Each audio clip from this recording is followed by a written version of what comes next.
Hey, time for your life's math and history, and we are going to take a look at some energy, which is physics. When you think of energy, you probably think of someone being hyper, or some person with ADHD bouncing all over the room. Well, that is correct, because when you calculate energy, you're using that energy to do some kind of work. And for reassure, energy does mean, and it is a definition of, the ability to do work. But sometimes, when objects use energy, sometimes they don't always have to sit still. Like, that robot over there is not turned on, but it's not using any energy. But if that robot were to be moving, that is where the next definition comes in. Kinetic energy happens when energy is being used in a motion. The formula for energy is kinetic energy, as in KE, is equal to 1/2 the mass of the object multiplied by the velocity squared. And just like the work problems and the power problems from the last video, we will be measuring it in joules.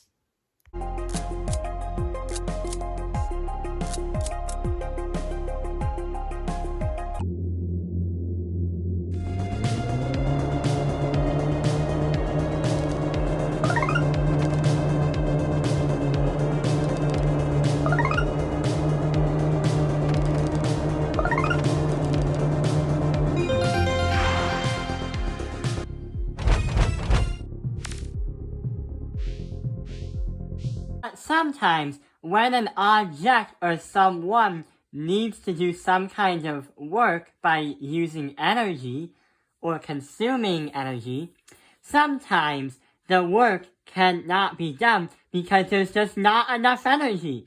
That is where we calculate the potential energy, the energy needed to do some kind of work to complete a task. If the robot is trying to haul something up a hill and it doesn't have enough energy, it's not able to complete that task. And that's why we have gravitational potential energy. So your potential energy in the gravitational idea is the mass multiplied by the gravity of acceleration, Earth's gravity, multiplied by the height of what you're trying to do. Are you trying to climb up, climb down, lift a heavy box, or what are you trying to do with it?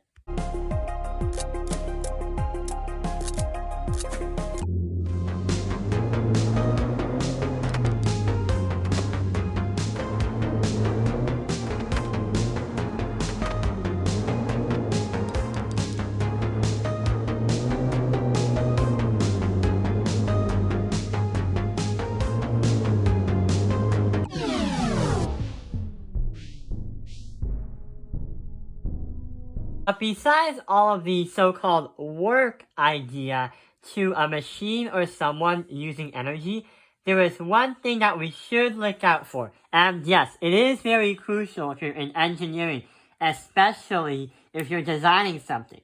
The law of conservation.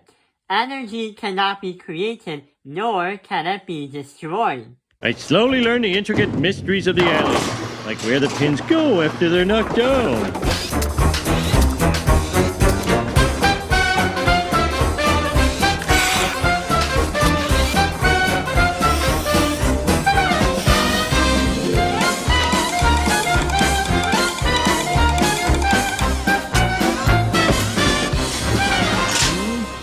What energy is only allowed to do is use that energy to try to power whatever is working.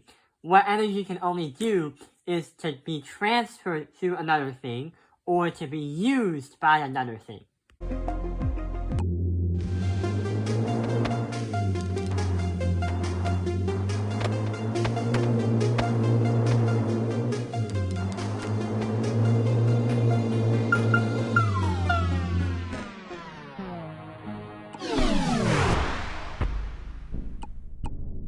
But if you wanted to calculate the idea of kinetic energy and potential energy, then there's one more thing that we can look at, the mechanical energy. So the mechanical energy is basically the sum of kinetic energy and all the forms of potential energy. Just like in the other math videos where we say F net is going to be combined of everything, like F net equals Fm plus Fg. We can treat the same way with mechanical energy, with potential energy and kinetic energy. The mechanical energy is equal to kinetic energy plus every potential energy or all forms of it added together. And that symbol right there is sigma, which means in calculus level, the sum of everything that you have. But that symbol we're going to talk about later in a different video. So yeah, that is going to be part 1 of energy in physics. In part 2, what we're going to do is solve a math/physics problem about roller coasters to understand mechanical energy, kinetic energy, and the potential energy.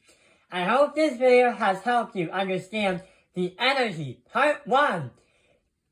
Thank you for watching Top Realized Math Industry. Like and subscribe.